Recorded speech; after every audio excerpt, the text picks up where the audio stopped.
Count money, man. Stack riches. Try and told him I'm a beast bud. What's up, gang? Welcome to another episode of the GRINDcast. Get ready. It's a new day, and we're going to have a shot of espresso today. Not a whole cup of coffee. We're not going to be 45 minutes, 35 minutes. I just want 10, 15 minutes of a double espresso for you. And I wanted to just encourage you by what I was telling my daughter yesterday. My daughter, I had daddy-daughter date recently. My daughter's 7, and we were listening to, I think it was Beyonce, "You Won't Break My Soul." And I started telling my daughter in the car, I think it was the right time. She's 7, and I was explaining to her, you know, the song "You Won't Break My Soul." And I was telling her that, you know, in life, the more success that she has, you know, she's in dance, and, you know, she's pretty good at it. I think she's cute. I'm biased, you know, so I'm telling her, you know, over time, you're going to have people that hate on you, Sienna.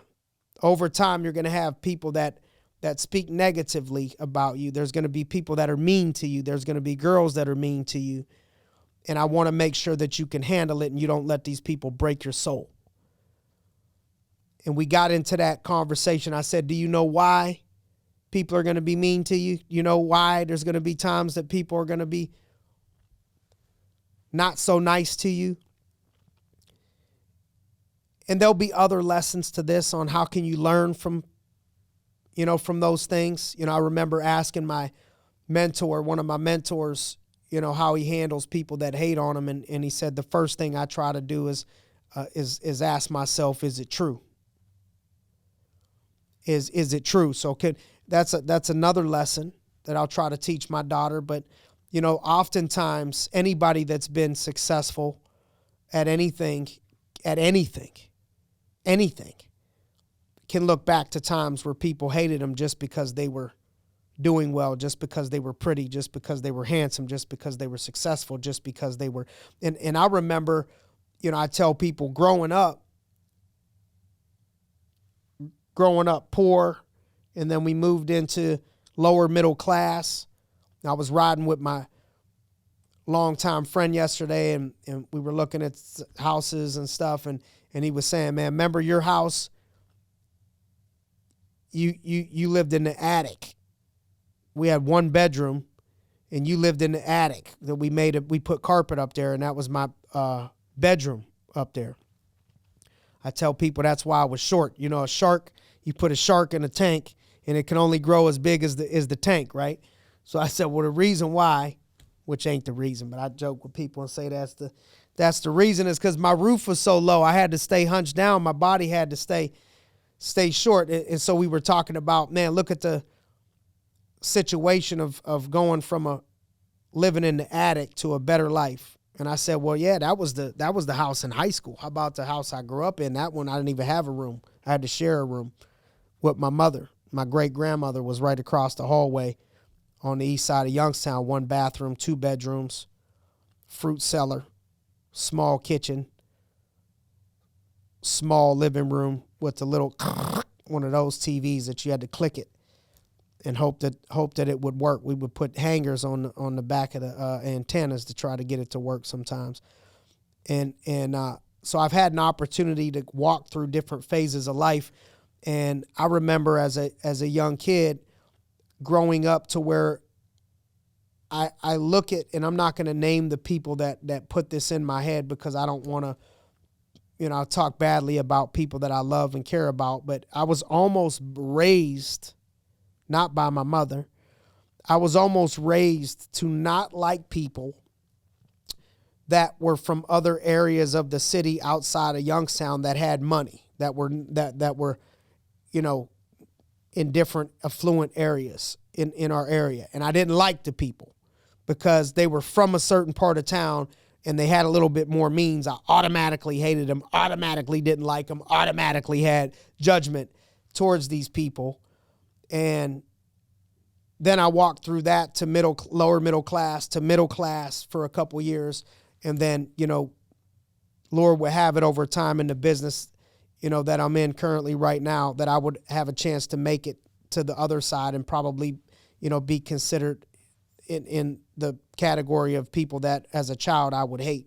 And so I've had a chance to look at I've got a chance to be in every single phase, which is rare. Some people do it, but not a lot of people have a chance to. The wealthy people don't always get a chance to grow up poor. And the poor people don't always get a chance to see what it's like to be wealthy. And the middle class don't get a chance to see what it's like to be dead broke. And the middle class don't always get a chance to see what it's like to be wealthy. But I've had an inside look at all of this. And I could tell you sometimes people are just mentally wired and taught to hate people that have. And so I was going through this with my daughter of like, just understand, why do you think people are not going to always be nice? Why do you think people are going to be mean to you sometimes? Why? And I had her list some things and then I went on to tell her. She said, well, what do you do? When that happens? I said, you don't have to always respond. You try to ignore them. You protect yourself if they physically try to harm you. That's different. But you ignore the people. Typically, those people have something sad in their heart, in their life. Something's going on deep inside them that causes them to want to hate on you. And so we try to pray for those people. I want you to lean on God during those times. Bring it to Daddy. But you cannot let people see you down because of words that they got to say. Because if every time somebody says something negative about you, you have an emotional reaction, they can control everything going on in your life. Other people should not be able to control the joy, happiness, peace in your life by what somebody has to say. We're in the United States of America where people can say whatever they want. And this is why in the business we started the good news. We got a news thing in our business called the good news, because I would look at the news, and when I watched the news, I would realize that the majority of the news was all negative. The hurricane that blew down everybody's house. The person that got robbed. This person that got sick. This bridge that collapsed. All those things are happening, I understand. But how about all the positive things? Why are we not shedding light? Why is there not 90% of the positive? Why are we going over the divide in this community versus the people over here that are rocking together? Because for every negative, you could find a bunch of positive. And I don't know if it's because people follow the negative more than they like to follow the positive. But all I know is you can't let it break your soul. And so then I went on to tell her, and I made her recite it. I said, tough people or tough times don't last. Tough people do. Tough times don't last. Tough people do. And so then I had her explain to me, what do you think that means? That tough times don't last. Tough people do. And she got it. She was like, yeah, you'll go through things in life that make you sad or things that are hard, but it doesn't last forever. And I was telling her, in the moment, when you're in those moments, it's just a season. Yesterday it was snowing. It was cold over here. So I said, see right now how it's not nice outside, it's cold? Pretty soon flowers are going to be out and it's going to be sunshine again. It's not always going to be like this. And so we know it's not always going to be like this. We know summer's coming. We know at some point you're going to be in a swimming pool, but right now it's freezing cold. That's just a season. And so you'll go through times in your life where it's hard times, but you got to remind yourself and understand that it's just a season, honey. And that this too shall pass, but tough people last. And so and she said, well, that means, if you don't let it get you down, that tough people do last. And I went on to tell her that, part of that toughness is just being mentally and spiritually strong. To remind yourself that these tough times are not always going to last. It's just a period of time in a moment. And that's what I want you to know, is that tough times don't last. Tough people do. Tough times don't last. Tough people do. I always talk to people about adversity. And when we talk about adversity, it says, well, in adversity, when it comes to adversity, either you're heading towards an adversity and you don't know. You're in the middle of an adversity right now, or you just came out of one. But one thing's for sure in life is adversity's always going to be there. And it's not only what happens to you, it's how you respond to those things that dictates where you're going to go and dictates the person that you're going to become. The only way to have everybody talk great about you, the only way for you to not have adversity is to do nothing and be nothing. And so if you're out there pushing right now, if you're out there growing a family, if you're out there growing a business, if you're out there growing yourself, if you're out there striving to go to the next level, one thing's for sure is that you probably are dealing with some adversity, or you're about to, or you just got done dealing with some adversity. Get comfortable there. We got to graduate from the University of Adversity. Graduate from it. Get comfortable there. Understand this too shall pass. It won't always last. Learn what you need to learn in that moment. What don't kill you only will make you stronger. Strengthen yourself mentally and spiritually. Get to a place of focusing on yourself internally. Look at how great that you got it. Look at how blessed that you are, even amongst the hard times, even amongst the obstacles, what do you have? Do you have your health? Do you have people that love you? Do you have people that care for you? Even though you're going through adversity right now, you know there's somebody in the hospital right now, somebody struggling, battling for one more breath. They're praying right now. They're on their deathbed and they're praying. They would switch places with you in a minute. In a minute. Tough times don't last. Tough people do. You got to look back at all the times in your life. Look what you've gone through already. You're 50 years old. You're 40 years old. You're 20 years old. There's no way it's all been sunshine and rainbows. Just remind yourself, what have you come through so far? I talked to one of my friends recently that's going through some adversity and stressed out about stuff. I said, bro, you lost your mother. Your mother died, man.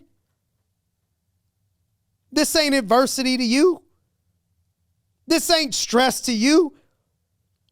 When they say so far you've survived 100% of the worst days of your life, bro, you lost your mother and you survived. You lost your father and you survived. You lost your best friend and you survived. You lost your wife, you lost your husband and you survived. You lost your grandmother and you survived. Your best friend turned their back on you and you survived. We survived 9/11 in America. We've survived crashes, stock market crashes, real estate crashes, this, and people are all This is a nation. We'll get up again. We'll survive. Matter of fact, during tough times, that's where the dogs come out. That's where the leaders come out. That's where the strong men, strong women, strong leaders, that's where the strong people come out. Not under times of comfort and peace. The character development is in times of obstacles and adversity. Count it all joy. Because when you look back on your life, you look back at the things that were there that hurt you, and you could look at how it made you stronger and made you better if you're looking for ways to allow it to make you better. And so I know some of you out there may be going through some tough times. Remind yourself, this too shall pass. This season shall pass. Tough times don't last. Tough people do. If you're doing something great and striving and going to the next level, there may be some people looking for ways, looking for things for you to fall down. When you fall down, 50 people notice that you slip or you fell down. When you jump up and you thrive and you crush it and you rock it, there may be 5 cheering and clapping, noticing how well you did, but 50 clapping when you fall. Don't let that discourage you. That's the pressure that every king, every queen, every president, every CEO, every successful person, every successful athlete, every person has felt that has accomplished greatness. You're meant for greatness. Don't let those things hold you down. Let those things lift you up. Don't let those things discourage you. Let those things inspire you in spite of the negativity. Don't let it pull you down. Let it lift you up. All right. Thank you. We appreciate you. If you know people that can use some encouragement by this message, send it to them. You could be doing anything with your life right now, and you chose to give us 15 minutes of your life, and for that, we're grateful. Tough times don't last. Tough people do. Thanks for joining us on another episode of the GRINDcast. Get ready. It's a new day.